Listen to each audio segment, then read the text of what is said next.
Om Jnanati Manasya Chanandana Shakya Sakshindritangena Tasmai Shri Gurave Namah Chitayamanovistam Tapakam Vina Bhutale Swamurkalamyam Tadati Sapadantikam Vandeham Shiyudhapadakam Yom Vaishnavam Shirupam Jagajatam Sakanaragnatam Tam Tam Sajivam Sadvaitam Savadutam Bhajam Saitam Krishna Chaitanya Deva Dhiranda Krishna Padam Sakanalita Shikshakam Vitam Sha He Krishna Gona Smudina Vandajat Pate Gopesha Kopkakanta Anakanta Tapta Kanchna Gaurangi Radhe Vinamashve Vishabhani Satadevi Pranamama Kripe Pankha Kauta Visha Kripa Sunve Visha Patinam Pavanabhyo Vaishnavyo Namo Namo Jaya Shri Krishna Chaitanya Prabhu Nityananda Shri Advaita Gadadha Shiva Sati Gaura Bhakta Hare Krishna, Krishna Krishna, Hare Hare, Hare Rama, Rama, Hare Hare. Namo Vishnudev, Krishna Vishnudev, Vishimante, Bhakti Vedanta Swami. Namaste, Saraswati Devi, Gautami Chari. Namaste, Nivadi, Krishna.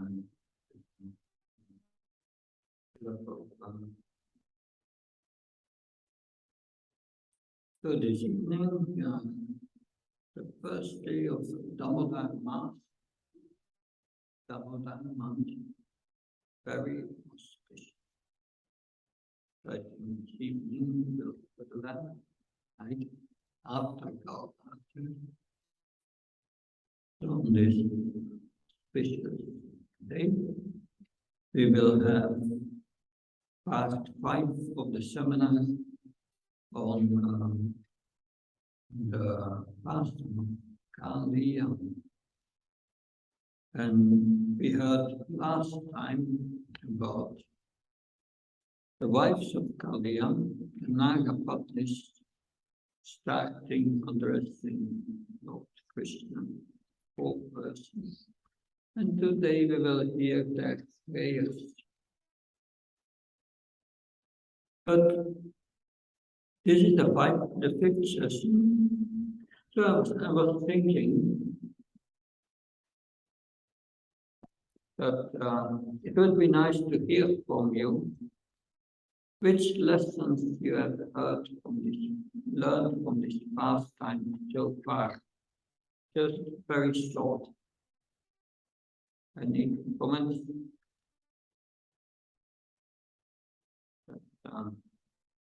Yes, Gokula. Well, Krishna has so many things happening in any one of the pastimes. So one might think that that would reveal how Krishna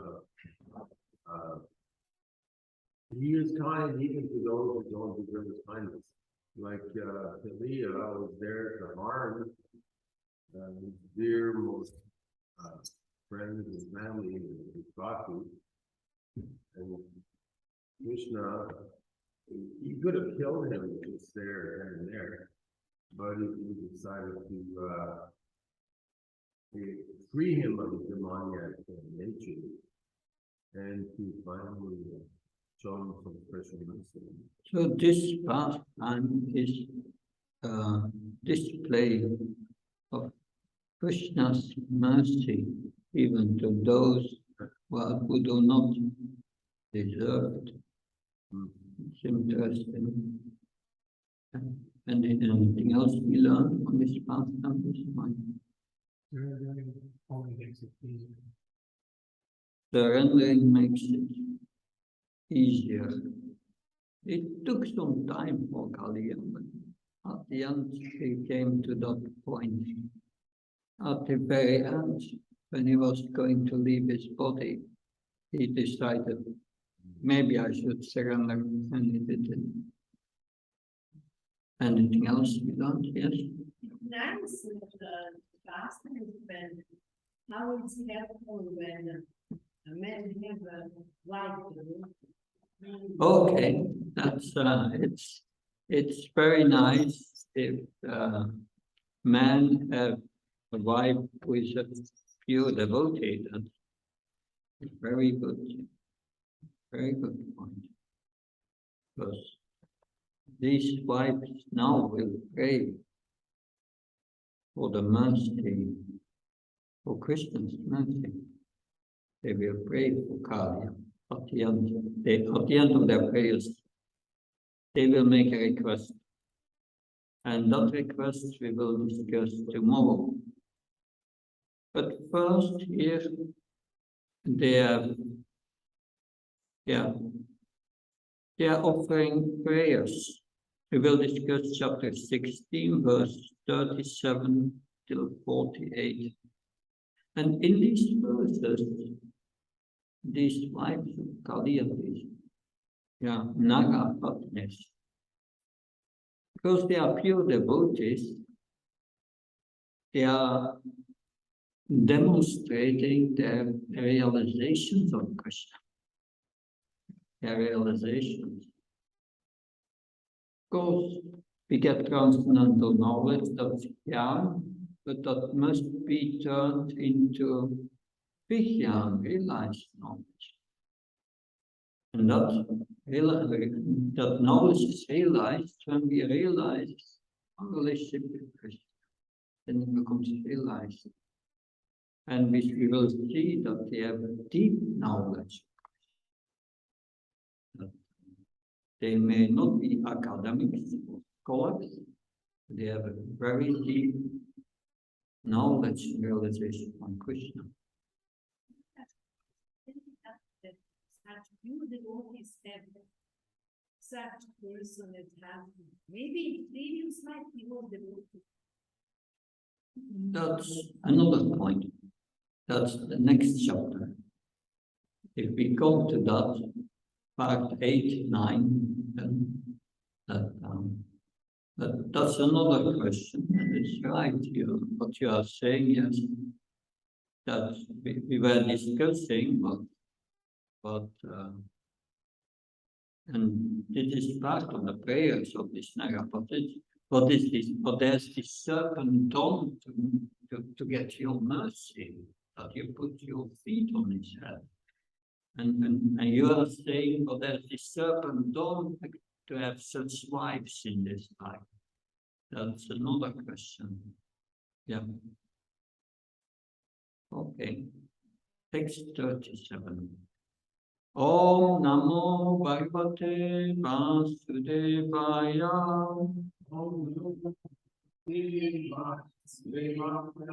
Om Namo Bhagavate Vasudevaya. Om Namo Bhagavate Vasudevaya.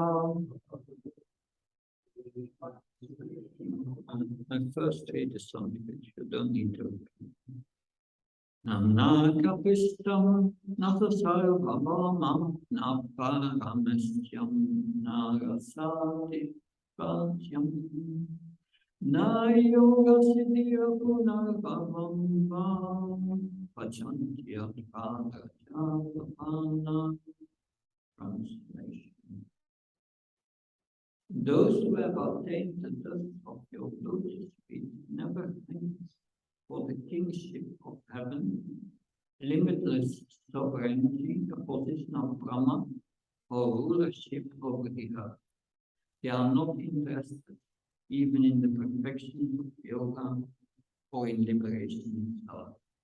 So these are what Nagapatni is telling to Krishna. Krishna is standing before them, a powerfully. It's just 5 years old, so a little older. So in the first section, the Nagapatni says that it's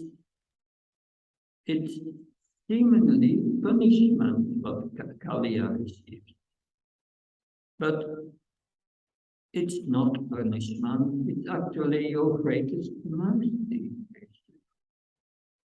But yeah, because of course this seemingly punishment, it was still very heavy for Kaliya. But his arrogance had to be removed. So his pride and his enviousness had to be removed. So Krishna pressured him, forced him to surrender. So, but the way Krishna was doing it was bringing Kaliya right to the point of death, practically. He was kicking and kicking him, and Kaliya was so stubbornly arrogant that to the last minute, to the last second, when he was facing nearly death, then he surrendered. But before he wasn't ready to surrender, he had a huge false ego. Some of us have even maybe huger false ego. We don't know. So that went even to the point that it was very, very experienced for Kaliya. But he was fortunate of having his wives who preached to him earlier. They were preaching to him. So he had also another fortune he was Prajabhat, he was living in Vrindavan, in Vrindavan and he had been in touch with the dust of Vrindavan over at least within the waters of the Yamuna. So then these Nagapatnas here, they say, yes, those who have obtained the dust of your lotus feet never hankers for the kingship of heaven, limitless sovereignty, the position of Brahma, rulership of the earth. They are not interested in that. They are not interested in even the perfections of yoga or liberation himself. This is from the 6th canto, chapter 11, text 25. This is Bprs speaking. And it's a very similar verse that Bprs said, "Oh my Lord, the source of all opportunities, I do not desire to enjoy in Dhruva Loka, the heavenly planets, or the planet where Lord Brahma resides, nor do I want to be the supreme ruler of all the earthly planets or the lower planetary systems. I do not desire to be the master of the powers of mystic yoga, nor do I want liberation if I have to give up your lotus feet."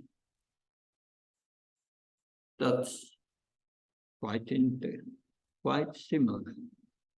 That he said, Bprs said, Nanaka Prishtam, not the heavenly plans. Nasarva Bhaman, not any position or sovereignty over the earth or the planetary systems. Naparamistam, also not interested in the planet where Brahma lives. Naras Adipatyam, not sovereignty over the lower planetary systems. Now, Yoga Siddhi, I'm not interested in the 8 kinds of mystic powers. I do not desire them. Apuna Brahman, they don't even want freedom from repeated birth and death. they don't want even that. So these are the prayers of Bprs, very similar to these prayers of Nagapatnis. So how attached are devotees to the lotus feet of Krishna? Because these opulences, they are not very attractive to those, of course they are very attractive to those in the material world, but they are only attractive as long as they have not tasted the sweetness of surrender to Krishna's lotus feet. Then that all is finished. Sanatana Goswami here says, but to speak of the special glories of coming in contact with many particles of dust of your feet, even the glories of somehow receiving the shelter of one of such particles is indescribable, as the Nagapatnis state in this verse in the beginning, with Nanaka Prishtam, simply by obtaining the dust of your lotus feet, the dust of the lotus feet of the Supreme Personality of Godhead, whose personal form is full of eternity, knowledge, and bliss. It is natural that all these desires are dispelled, since compared to the attainment of heaven and so forth, they are most insignificant. So once one becomes attracted to Krishna, nothing in this world will satisfy. It's all finished. So these are the realizations of this Nagapatnis. So he has attained that. But Kaliya is so fortunate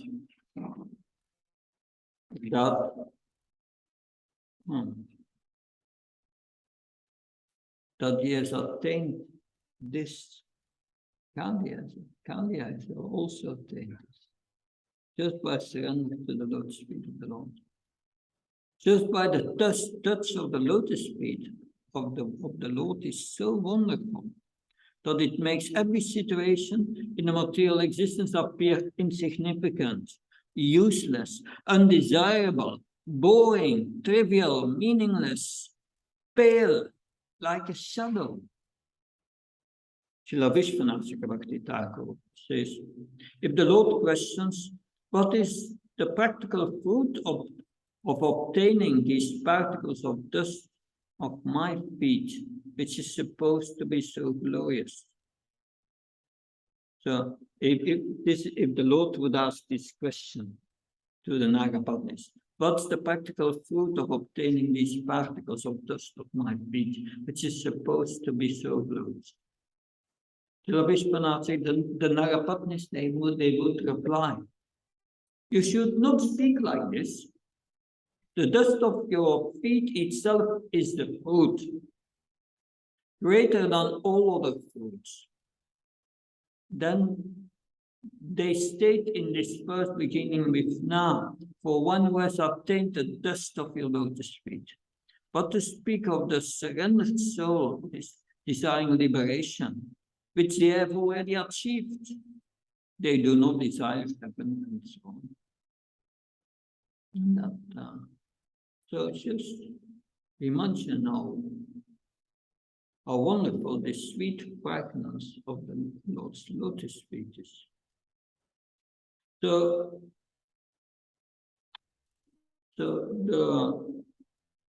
what is going on here? Actually, they are glorifying the fortune that Kaliya has attained.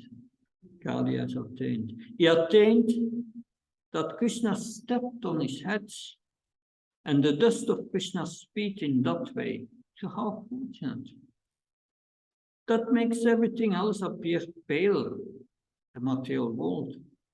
So this is the last verse describing the fortune of Krishna's chastisement, because it is rewarding the dust of Krishna's lotus feet. So now,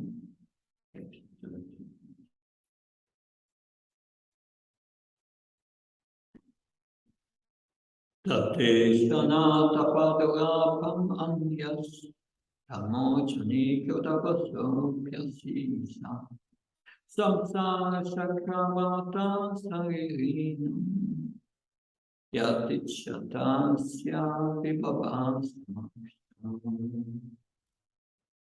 O Lord, although this Kaliya is the king of serpents, has taken birth in the mode of ignorance and is controlled by anger. He has achieved that which is difficult for others to achieve. Embodied souls who are full of desires and are thus wandering in the cycle of birth and death can have all benedictions manifested before their eyes simply by receiving the dust of your lotus feet. That will short purpose. It is very rare for a conditioned soul to free himself from the contamination of illusion and thus become established in perfect consciousness of the absolute truth. And yet this benediction was achieved by the servant Kaliya, because the Lord personally danced upon the servant's foot with his lotus feet, although we conditioned souls may not receive the mercy of having the Lord dance on our head. No. We can receive the dust of the lotus feet of the Absolute through the Lord's representative, the bona fide spiritual master, and thus go back home, back to God, forever freed from the misery and ignorance of the mundane universe.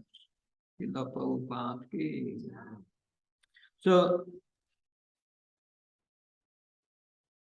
it's Sanatana Goswami said, it is impossible what which Kaliya has achieved. It is impossible to be achieved by others. Even by such persons as the goddess of fortune who renders service to Brahma and so on. Or else, what is impossible to attain by your devotees? Or else by persons other than the residents of Vrindavan. This person achieved this. So he is a great offender, since his birth is in the mode of ignorance. Even in that context, he is in the sway of anger, even though he is the chief of the snakes. He attained his mercy. He is the best of all envious persons. He is the greatest envious person. This cannot be explained by any logic, but only in terms of your inconceivable powers. Oh, you are capable of doing what cannot be done. Oh, supremely independent, one who is able to do the impossible. The hidden implication between the adjectives born in darkness and so on is that the fault of this is simply part of the nature of such born species, has been enjoyed by you. That now what fourth here is a comment from Burijan Prabhu. Burijan Prabhu has studied this very deeply and yes, his own insights, which I share with you. So this point is the theme of all the prayers, and it will come up again and again. And it especially comes up at the end, when the Nagapatnis reach the conclusion and ask for the benediction. We'll ask for a benediction that will be here tomorrow. They will bring it to this point up again. So what is the point? That his nature is in ignorance. He's born in ignorance. It's a serpent, which means that he has to get a body controlled. He got a body controlled by ignorance, which means that he's going to act in ignorance. And who is the ultimate controller of the mode of ignorance? He has no choice in it. Therefore, because he's under the control of your modes of nature, therefore you should forgive him. And do not take this offense seriously. So on one level, he's not doing it. They're just the modes that are controlling him. So please forgive him. So what offense is there on his part? He's just acting according to the modes. Considering this, it is proper that you should forgive him. So this is going to be the theme of all the prayers that we are going to hear. So you have given him so much mercy, but really what they are asking for is you forgive him. That. And don't kill him. Don't let him die. Kaliya was actually on the verge of death. So why?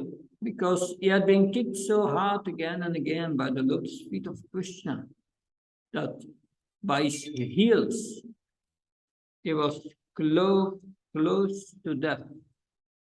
Furthermore, by simply contacting that dust within the mind, persons full of material desires who are attached to the body and so on, immediately achieve the fulfillment of all desires. So, it did not only achieve the dust in his mind. So he had been touched and blessed again and again by your lotus feet. So the Narapatna states this in the words beginning with samsara. Srila Vishwanath Chakravarti Thakur comments. By others, Lakshmi and others could not achieve this. Moreover, the dust of your lotus feet, who are the crown of all fruits, is the means of achieving the desired fruit, even of persons full of material desires, as it states by the words beginning samsara. So Vishwanath Chakravarti Thakur comments, he was so fortunate. He was so fortunate to receive your mercy, your punishment, the dust of your lotus feet, which no one else can achieve, practically speaking.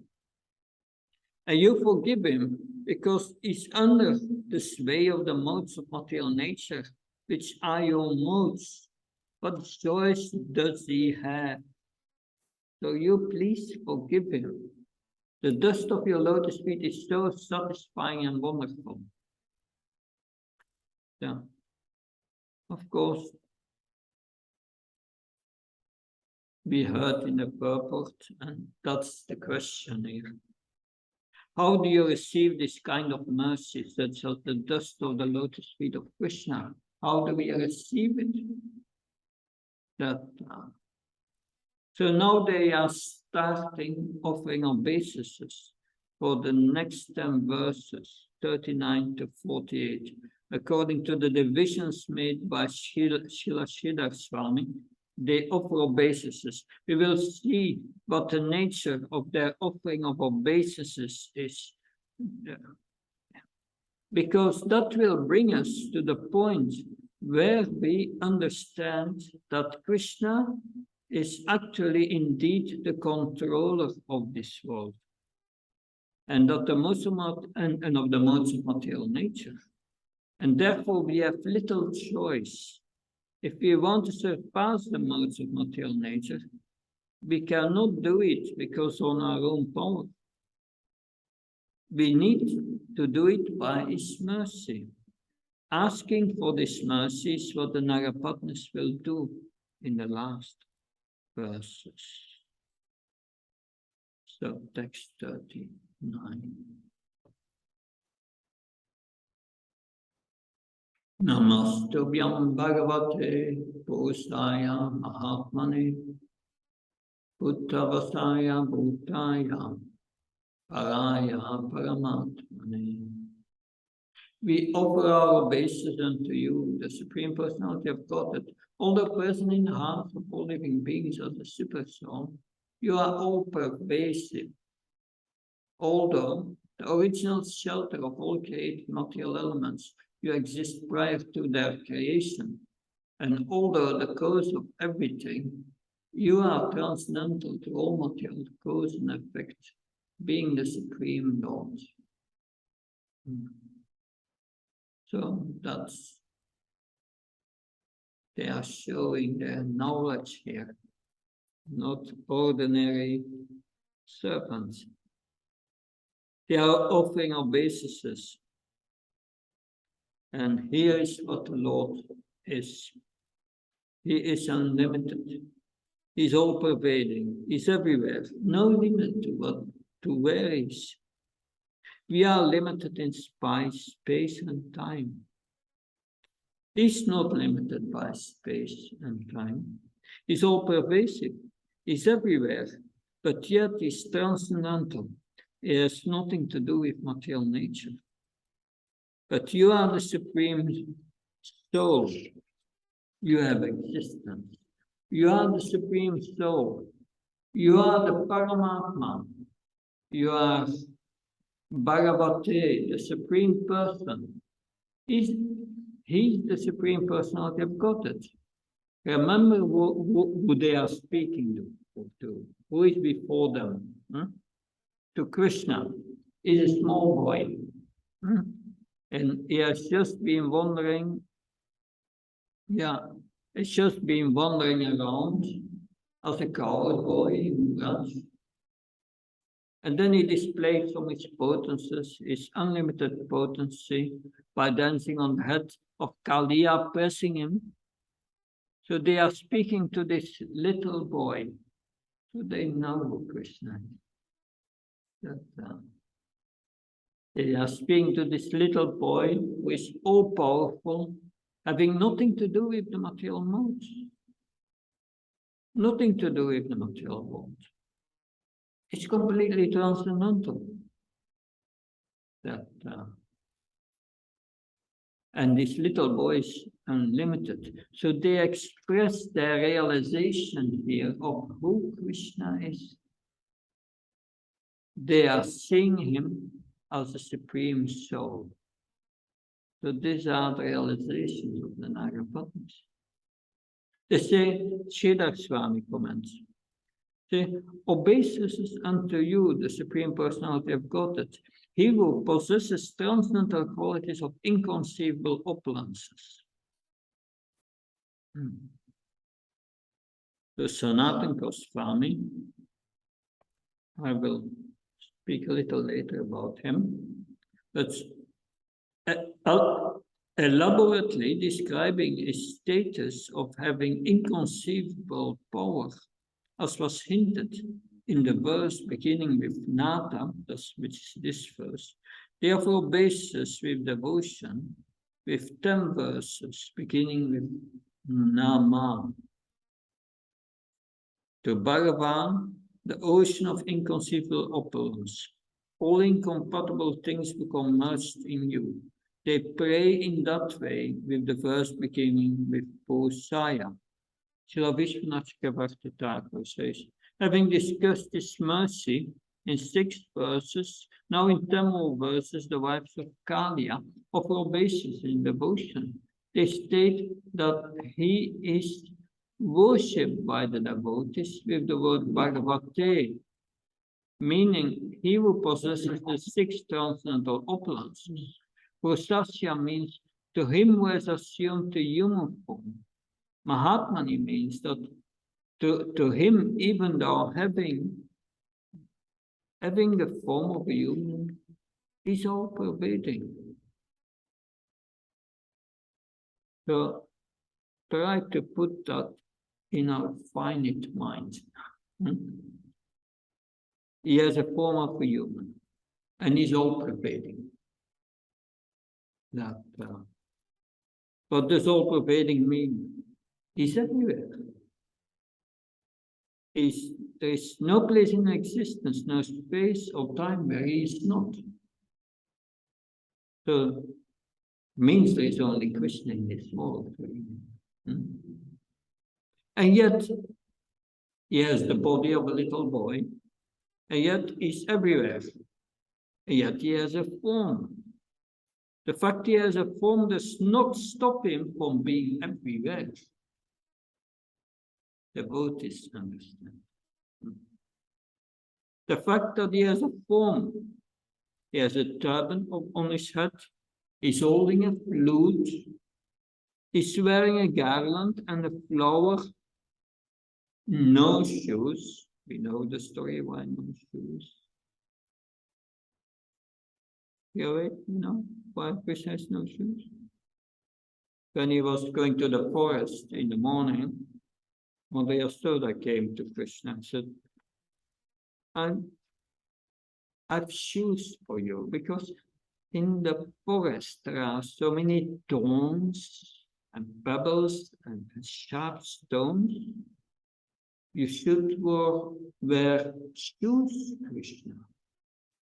Krishna said, I will only wear shoes if all the cows have also shoes.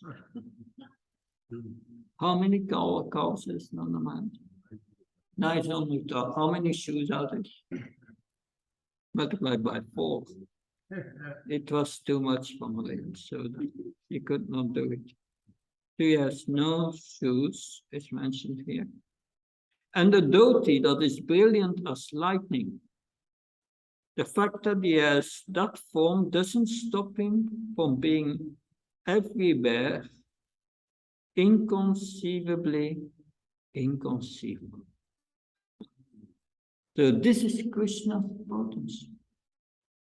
Unless one accepts this asintya Sakti of God and the Supreme Lord as the absolute truth, there's no meaning him to be the Supreme Lord. One must accept it. Okay? Now, let's see. Talmud 40. Jnana vijnana nidaye bhamane nanta suktaye avunaya vikaraya namaste prakritaya cha.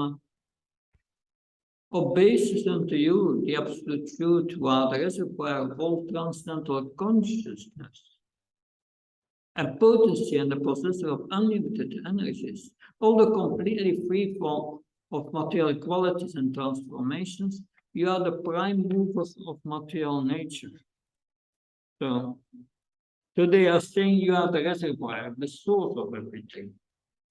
The reservoir of water is where people of the city get water from.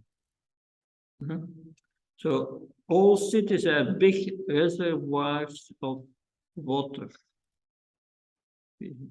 We walked in a park in Fredericton,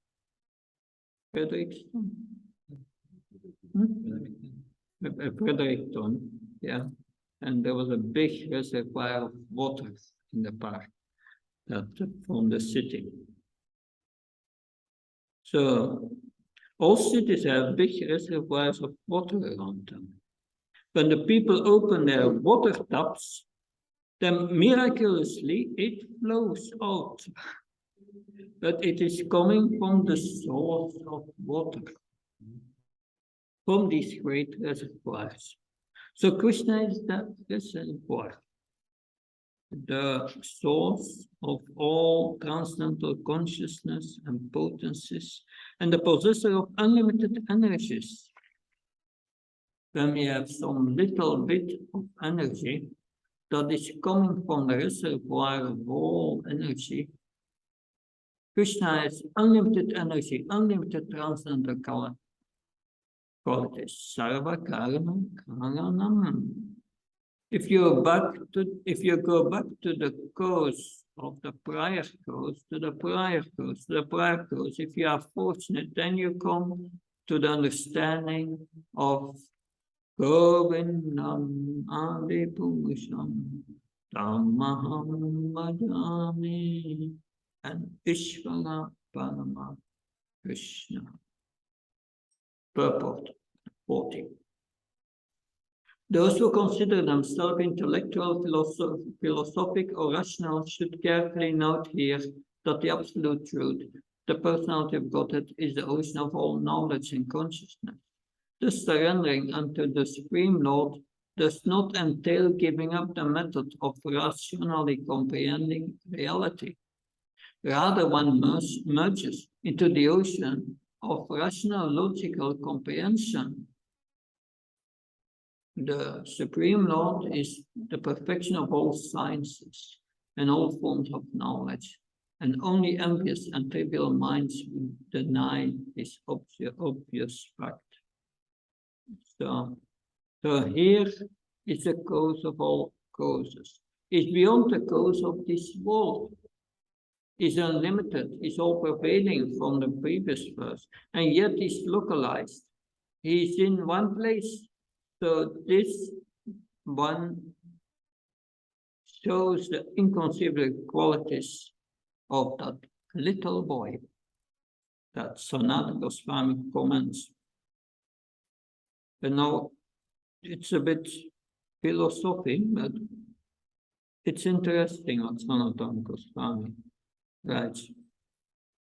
To him whose very identity is Jnana, and at the same time with the ocean of Vijnana. So Vishwanath Chakravarti Thakur, he will define especially this Jnana and Vijnana, what it means.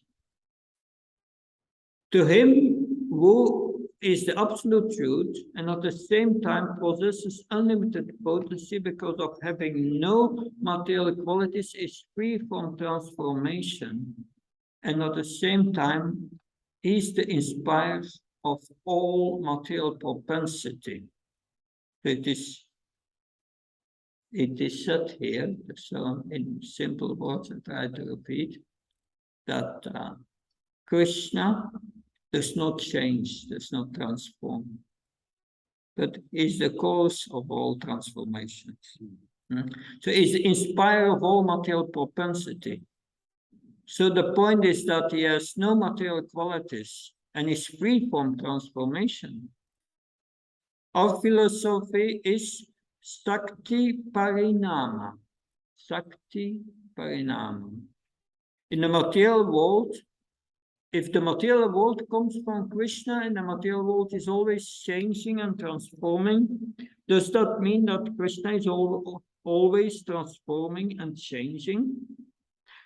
So, if he, the absolute truth, who by definition is everything, is always changing, then there is something outside of him that he is changing into. So that is not a philosophy that we accept. But the energy transforms, but he does not transform. That is Sakti Parinama Vad. Again, in terms of being worshipped by the devotees, refuting faults of having material qualities and undergoing transformation and so on, which are ascribed to him in his human form by those who are foolish. Lord Krishna's body transforms from boy to youth. He then went from Kamra to Pauganda, and Kamras from until 5 years, and then Pauganda after 5 to 10. So to him who is without material qualities, without material transformations, under the material moods, and who is aprakrit, non-material, and having no transformations of his transcendental qualities. So this is Krishna's position, and this Narapatni is understood. So in the mood of the Jnanis, the Narapatnis prayed and offer respect to the absolute truth with the reservoir of all knowledge, and Sit Shakti, spiritual potency.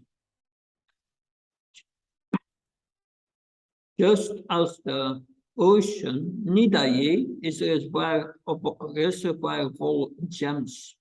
In the mood of devotion, the Narapatnis continue.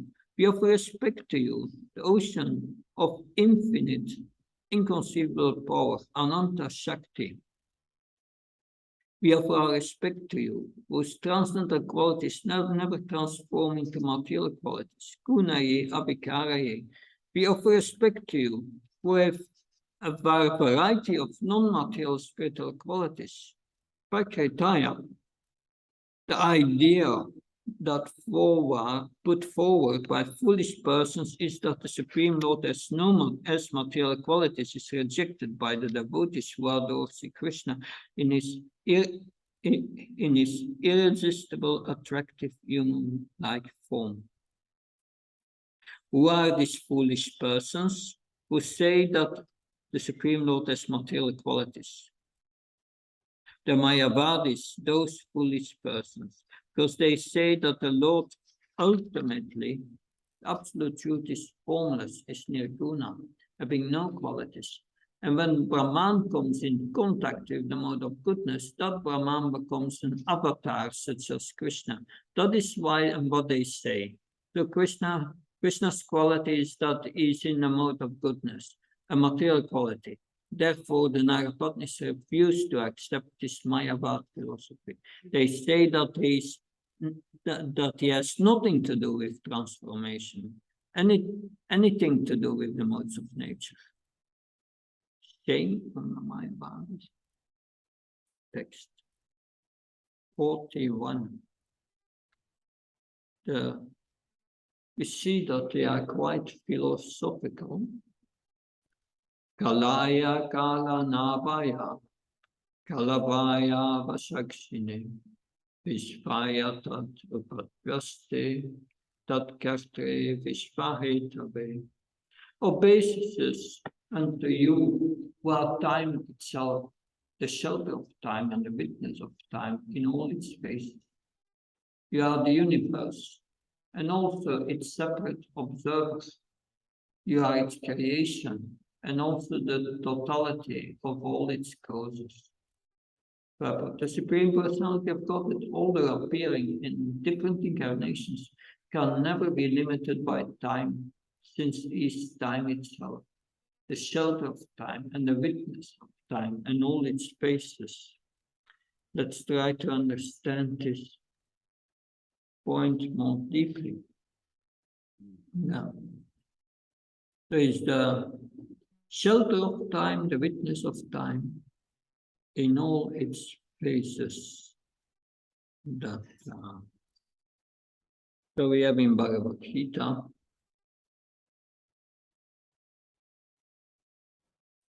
Krishna says, Mayata tamidam sarvam sarvabhyakta muktinam matstani sarvabhutani natsamte sapastita. That's this verse 9.4, which is difficult to understand for us. This, by me, in my unmanifested form, this entire universe is pervaded. All beings are in me, but I'm not in them. So Krishna says, all living beings are in me, but I'm not in them. That's so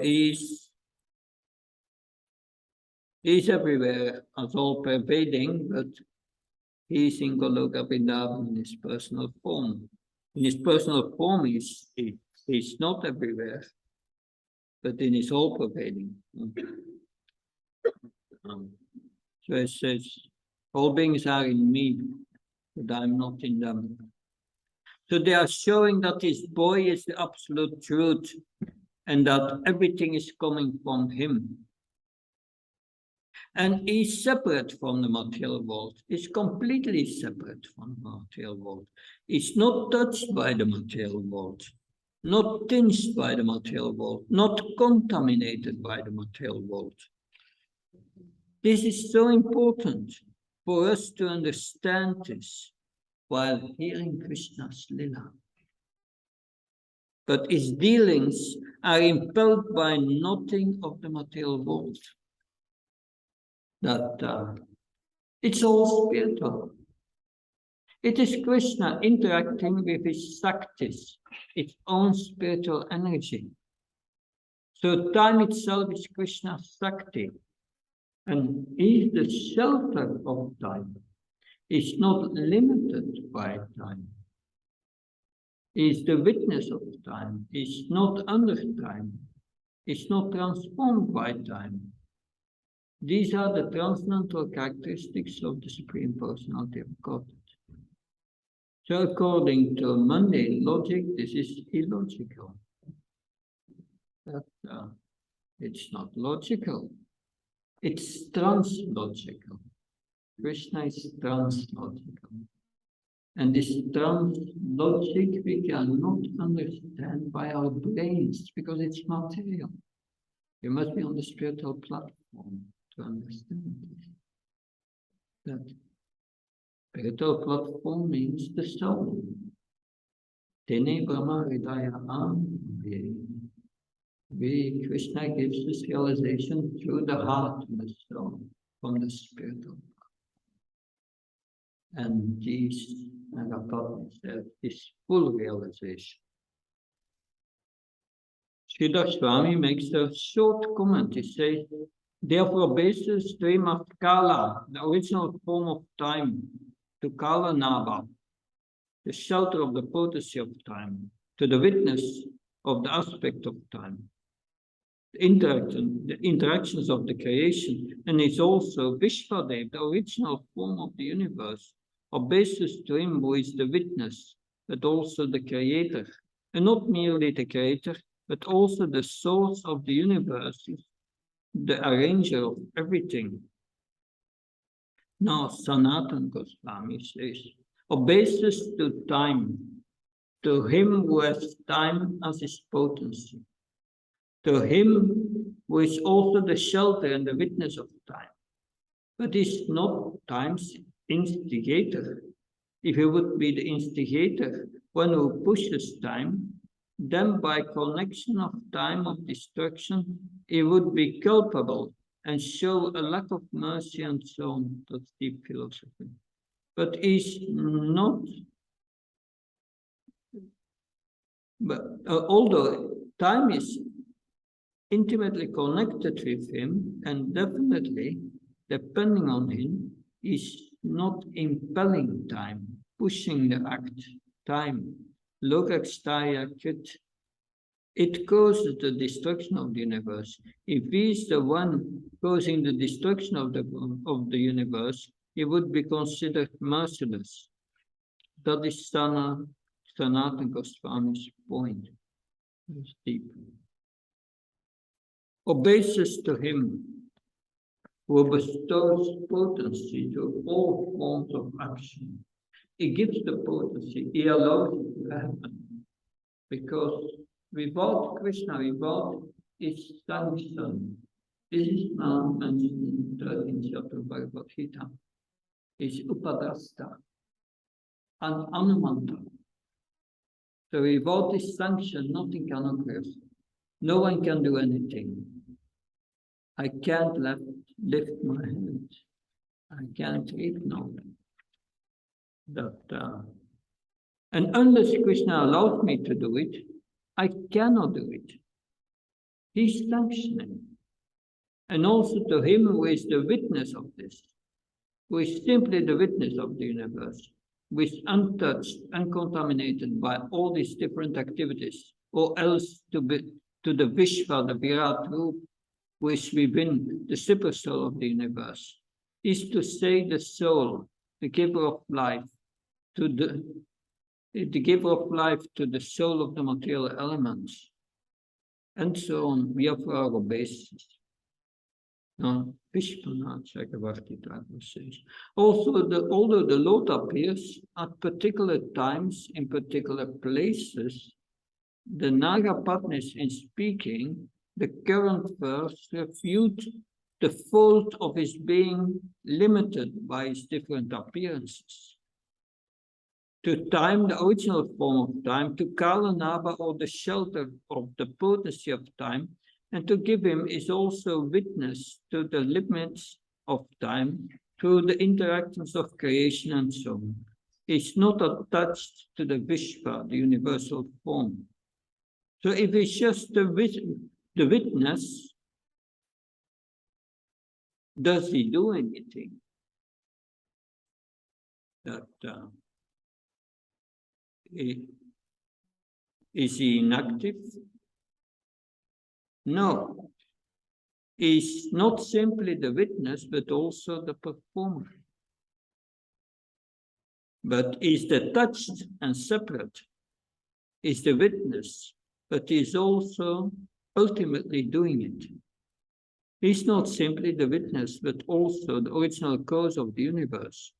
To him who is the totality of all the causes. That's very deep.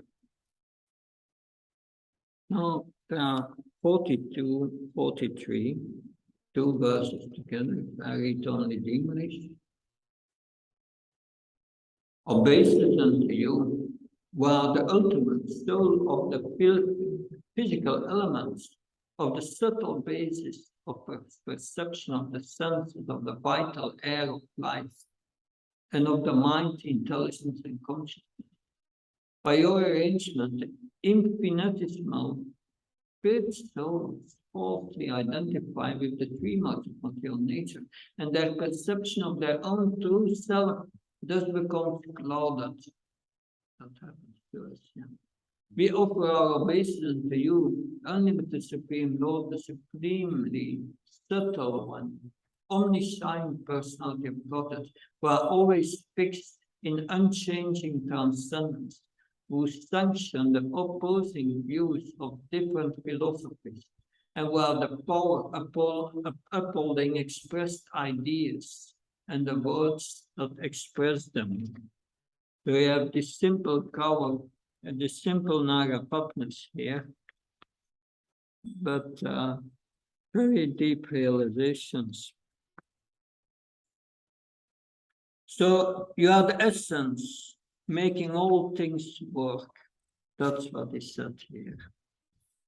You are the active principles, the vital air, the subtle sense of perception of the senses, the mind, the intelligence, the consciousness. All these things rest upon Krishna's potency. And remember, they are talking to this little boy.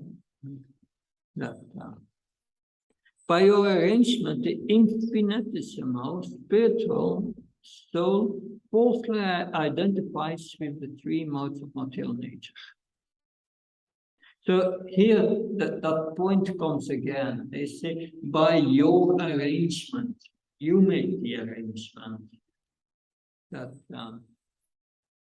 like Gandhari, after the battle of Kurukshetra, cursed Krishna and said, you are the cause of this battle. You have organized everything.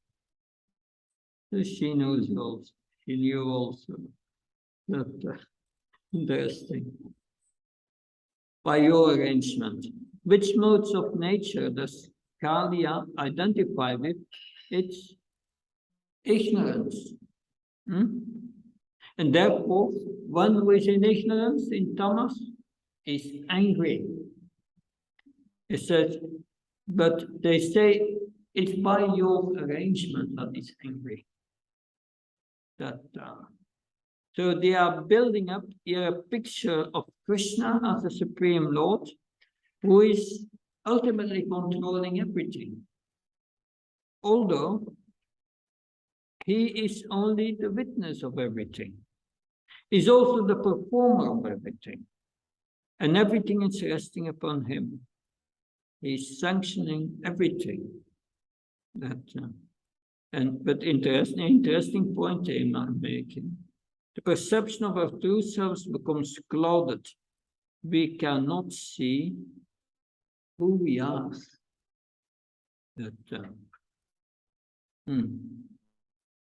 They speak about a supremely subtle one, so subtle that no one can perceive you in the midst of all things. He's in every atom, but we cannot perceive him. So subtle.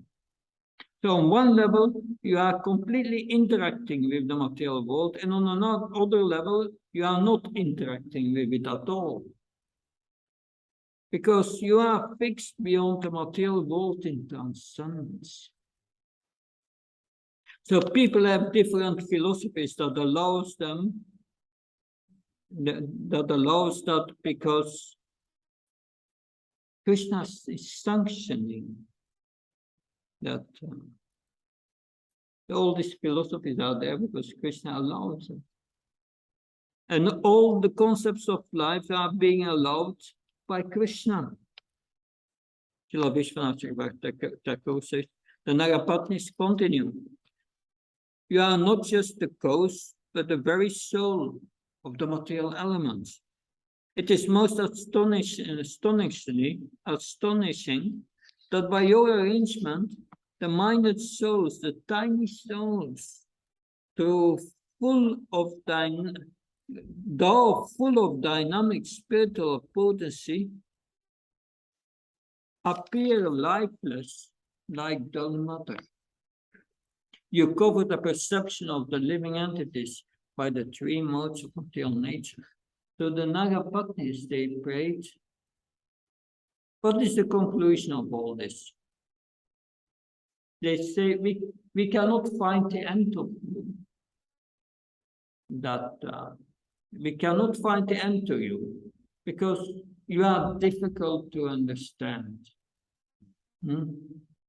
You are very subtle. And Krishna replies, but intelligent men say that I, the living entity, is different from they say that that the living entity is different for me. And that Hey, ik ben Siri. Wat kan ik voor je doen? So that the living entity is different from me, and that I cover the living entities. Therefore, how could you say that I am not different from them? So the Nagapatnis answer, you are Kutastha. Kutastha means that you pervade all three phases of time. Thus you remain in one form for all the time, whereas the living entities take varied forms for short periods of time. So these forms are not their svarup, not their eternal spiritual form. Therefore, you cannot be the same as the jiva. You know everything, but the jivas know very little. We pay respect for he who, for his own purposes, sanctions all types of philosophies, such as the jiva is non-different from God. The jiva is material. God is consciousness. God is one alone. Jivas are many. All these opposing views take shelter of Shastra scriptures. We pay respect to you, by whose desire rises the power of many meanings, of many words. So by Krishna's potency, everyone has his view. If you have an accident and you have 20 witnesses, you get 20 different views. Not the same thing, everyone has his view. Their own opinion and so on. And that's also Krishna doing. Now text 44. Nama pramana mulaya kavayeshastayonaye pavittayani vittaya nishamaya namo namaha. This will be the last verse. See, we offer our basis again and again to you, who are the basis of all authoritative evidence, who are the author and ultimate source of the revealed scriptures, and who have manifested yourself in those Vedic literatures, encouraging sense gratification as well as in those encouraging renunciation of the world. So they say this is all your potency, this is your energy. All these different shastras, when people base their different understanding of life upon, this is all your potency. Purport. If we do not have the power of perception and cognition, evidence could not be transmitted. And if we have no tendency to believe in particular modes of evidence, persuasion could not take place. All of these processes perception, cognition, persuasion, and transmission take place through the various potencies of the Supreme Lord. The Supreme Lord Krishna himself, is the greatest scholar and intellectual being. He manifests the transcendental scriptures within his heart of great devotees like Brahma and Narada, and in addition he incarnates as Bprs, the compiler of all Vedic knowledge. In the multivarious ways, the Lord generates a variety of religious scripture. With they bring the conditioned soul through the various phases of re-entry in the kingdom of God. Sridhar Swami says, obeys to the basis of all pranam, obeys to the evidence by which all things are known. That so Sanatana Goswami. Furthermore, to the root basis or the cause or else the shelter of pranam, which means the Vedas or else the Vaishnava Siddhanta, to the Kavi, the creator of the Shastras, and also the shelter of the purpose of the Shastras, or else to him whose knowledge is innatively manifest and who is devoted to the Shastra, or else the Shastra itself, the Vedic scriptures, and to him who is the original identity of its injunctions. The behavior described by these different scriptures, both pravriti and nivritti, thus in terms of this amazing character of obeisances. 20 Srila Vishwanath. Even though all cultural speech is evidential, still the super excellence of Srimad Bhagavatam is stated by the Nagapatnis. To the root of all evidence, the original identity of Srimad Bhagavatam, to the Kavi, the creator of the Srimad Bhagavatam, the original identity of Bprs. You, the Lord yourself, takes the form of Vyas and establishes the authority of the Vedas. So, the Acharyas describe here different aspects to whom they are offering obeisance to. So, we'll stop here with text 44. Now, I want to ask you that those who have listened the whole hour, what struck you the most? What will you remember now? That, yes, please. He's the one who does the writing, like all the views, different views, everyone, each of us. Yes, so all the opinions of people, all views, all philosophies, it's there because Krishna allows. Filling on his heart. Yeah, fulfilling on his heart.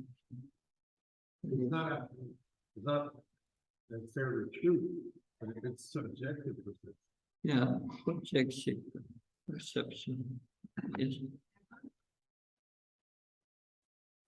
Because like sometimes when we get into our ego, we want to make our point, we want to make a point. And at night, we have that, like, you know. Like, Yeah.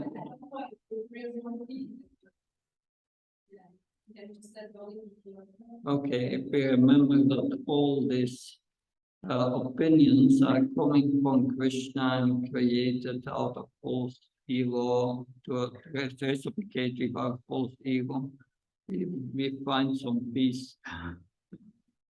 Yes. But there's, we have a need to communicate or share our perceptions and viewpoints. But in the Vaishnava Sangha, we have an ultimate point of reference, which is Guru Sadhu Shastra. And we should always see as our ideas, perceptions, opinions, then somehow be in harmony with authentic knowledge coming from Guru Sadhu Shastra. We're not just ready to say anything with any basis. Yeah, and that's what Srila Vishwanathaka Bhakti Thakur says at the end. You are Veda Vyas, and you have taken that form Veda Vyas to give us the real knowledge. And that's the pranam. And the others and these Nagapatnis are offering to their obeisance to the pranam, the Vaishnava Siddhanta, the Vedas, the transcendental knowledge. That okay. Something else you remember? Whatever you remember? Yeah.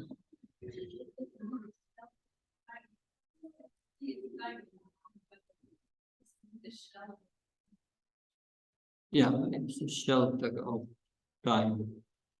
Time in the material world has three aspects: past, present, and future. And Krishna, he allows that. And Krishna controls that also. Because he knows past, present, and future. He knows that. But in the spiritual energy, there's no past, present, and future. And that's inconceivable for us. Because we know only past, present, and future. Therefore, we can see there is time and things are changing. But there's no change in the spiritual world. Therefore, Srila Prabhupada explains about in that verse we read a few days ago, I think it's 15-16 commentary by Bhagavad Gita. We are Nitya Baddhas. They are Nityas, it is Nitya Baddhas. Nitya Baddhas means we cannot trace back our history of being conditioned in time. You never will come to the point because it's like we are eternal in material nature. But we are coming from the spiritual world, and the spiritual world is no time, no past, present, and future. So if we go back to the spiritual world, it's like we have never been away. And that we cannot understand. That was with our material understanding, we cannot understand this translogical. We come again on that point that Krishna says in Bhagavad Gita, Bhaktiya mama vichanti yamyasasmi tatvatokhyatvam. I can only be understood by Ananya Bhakti, pure devotional service, that the devotional consciousness of the soul that can, and by that consciousness you can go back to the spiritual world. Only in that consciousness we can understand these points. If our heart becomes purified and we come to that level, then we can understand. But in the meantime, our understanding is, and that's in the 1154 of Bhagavad Gita, Krishna says to Arjuna, as you are standing before me, you can know me as I'm standing before me only by Ananya Bhakta, pure devotional service. But in the purport, Srila Prabhupada writes, one cannot even begin to understand Krishna if one does not take shelter of a bona fide spiritual master. So that's the point. If one takes shelter of a bona fide spiritual master, the representative of Krishna, then one can begin to understand and come to that understanding if the heart is purified. So that's, but these Nagapatnis, they have love for Krishna, they understand. They are not identifying with the body, but with their real spouse. That's the difference. Okay, our time is over. Time for the asking. Thank you very much. Yantara Srimad Bhagavatam Ki Srila Prabhupada Ki